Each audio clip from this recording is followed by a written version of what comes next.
All right, everyone, here we are. It's Melodee Meyer, and I am with a very special guest and a very, very special friend of mine, Dr. Cynthia Bacara. Woo woo! The crowd goes wild. Yay. And you know what? I have to tell you, when I am having a bad day, this is the person I call. This is a person that I like to talk to because she is a huge cheerleader. She also has amazing tools and skills. Now, she is, by trade, she is a chiropractor. She also is the founder and the creator of Stage Authority Formula. She teaches entrepreneurs really how to step into their own power physically and with their voice and like to really take authority on stage. She also helps them with their talks and all kinds of things. So she has worked with a wide array of people, and I know she works with some real big names, like right before they're getting on stage and helping them get through whatever they need to get through there. So if she can take care of them and she can take care of me, she can maybe take care of you too. And we're going to talk today about mindset because I got to tell you, I don't know about you, Dr. Cynthia, but I'm going a little bit crazy, like being stuck inside all the time. And I know a lot of other people who are as well. So let's talk about like some coping mechanisms, but even more than that, like how we could actually expand during this time. I'm not just okay with like making it through. Right. Right? Exactly But that. wouldn't it be great to practice some success mindset tips and tricks so that we could actually use this time to grow and develop ourselves? What you got for us today? The magic bullet. And I have my fairy dust. I have my twinkle nose. I have a magic See, silver I bullet. knew it. I I've got knew some it. horseshoes. I got some green clovers. I've got some leprechauns, a lot of rainbows, unicorns, puppy dogs, mermaids, and fairies. And I need them all for myself as well. Okay. That's Good. the end of our interview. Excellent. Excellent. And what order do we need? What's the recipe for those? It's called praying, head down. Oh my I'm gosh. only kind of kidding. Yeah, well, actually, this is why I call her, everyone, because she Yeah, makes I know me for laugh. that magic insight. She makes me There you go. laugh. We have fun, and I get out of the funky dunk that I'm in. Well, you really brought up the key thing. One of the key things is connecting. Mm, You know me. I'm like the last person that calls to connect when I feel bad because mm. I never want to be the pitiful pearl, my mother used to call it, like the downer, the rainer on parades, the buzzkill, all of those. Ugh, don't want to do that. I want to be like the happy. I'm the happy, happy. But, you know, and now even more than ever, finding these connections with other humans is so crucial. And for me, I'm really having to explore what it means to connect with people because uh, I am really good at helping other people and solving other problems. If I want to feel better, I just hope that my friend Melody calls me. So suddenly I can bring out my dancing shoes and I'm like, oh, do this and do this. And I'm like, snappy doodle. Well, Cool. that's what you should be doing. And chick and chack and so I see that, that. You're really helping someone else and connecting yes. with other people. Yeah, Really. so you go help somebody else makes you feel good. Not only does it make you feel good because you're being of service to them, but it also reminds you in a time where what we typically do as productivity isn't happening, and our mindsets and like our ego, so much of this is based on what we produce. Now, I'm not advocating that. I'm not saying that's the best of all worlds. In a perfect world, we would all be super enlightened. We'd have this meta perspective, be the witness in our life, be connecting with our soul purpose and spirit all the time, so we wouldn't need to have this validation of productivity in the world. And yet, And yet, and yet, we're pretty hardwired for it. We're pretty hardwired for trying to be productive and get something done and accomplish things and get work done. There's a lot of belief systems that, in the meantime of changing those to where we're all levitating beings, just often I just say, point that boat down river. yeah. When fur is flying, just like go with the human operating system, which is a lot of these internal beliefs that we have. It's a conscious and it's a race consciousness. It's like in there. So that productivity helps. And then who you're being, like who you are in the world, then gets to go and kind of expand. And then you ripple out and you can be a little bit of a light for somebody else when they need it. So that's the first thing, connect and contribute, for you and for them. I love that. I love that. I also wanted to talk to you a little bit because I know you do a lot of teaching around not only mindset, but body set and how those two things are related to each other. And what I'm finding with a lot of my private clients is that they're using this time and they think they're being more productive by going more in and like more on their computers and more like they're cleaning out their closets maybe or whatever, and I see a lot of those projects as being great and actually could lighten you up in other ways, but we still have to get moving. We still have to find ways to be in our bodies. What have you got to say about that? I think, well, first, I believe that the most powerful thing that we can do to expand our business now, particularly in crazy times and in regular times, is to go out and speak our message. So, like, speak, but speak from a point of beingness, like live and be our message. And that really, the essence of that is the embodiment of the message. So really, being that I've been a chiropractor and working with human bodies for the past 3 decades, I know that our condition, our business, everything is a function of our body.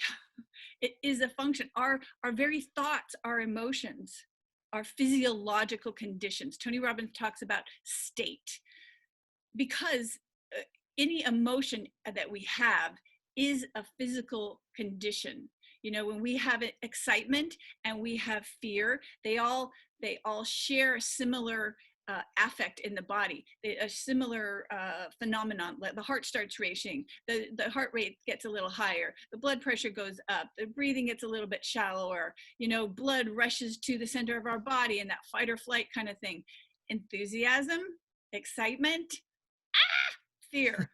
And so what we can do is try to co-opt those physiological reactions to kind of reverse that loop. So if we start feeling fearful and we go into this positioning of fear, which we'll catch ourselves at the computer, going like this, or hunched over, tail tucked, slouched, going like this also is the physiology of fear. When we bring our shoulders together and we protect our viscera and we tuck our tail and our head goes forward and we're scanning the horizon, that physiology will actually create and then perpetuate the feeling of fear and anxiety, because anxiety is just fear in a good pair of shoes. It's the same thing. It's not just on a spectrum. So then take that physiology and go, okay, this is a physiology of fear. So what's a physiology of joy? What's a physiology of confidence? What's a physiology of, it's not going to work out, I got this?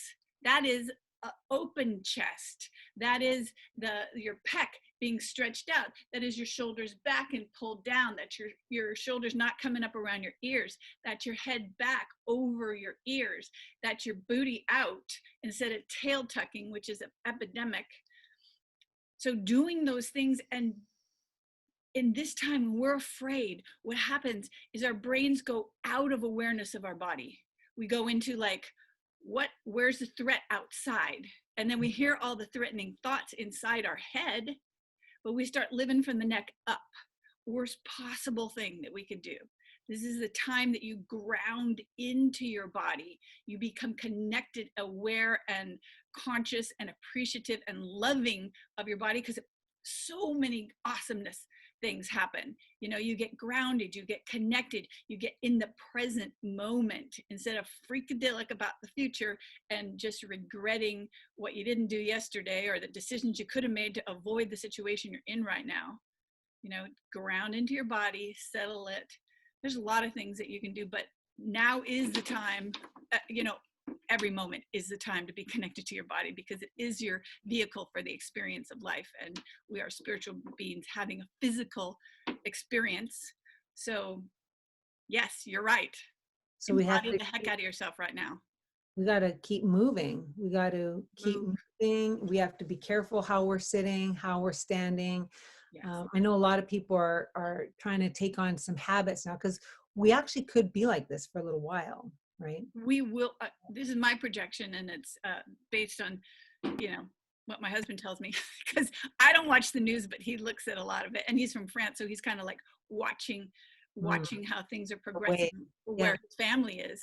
And you know, yeah, it's gonna be months where until we get back to normal. Think August, think September, early, you know. So we got to make these habits that allow us to not just survive but to thrive.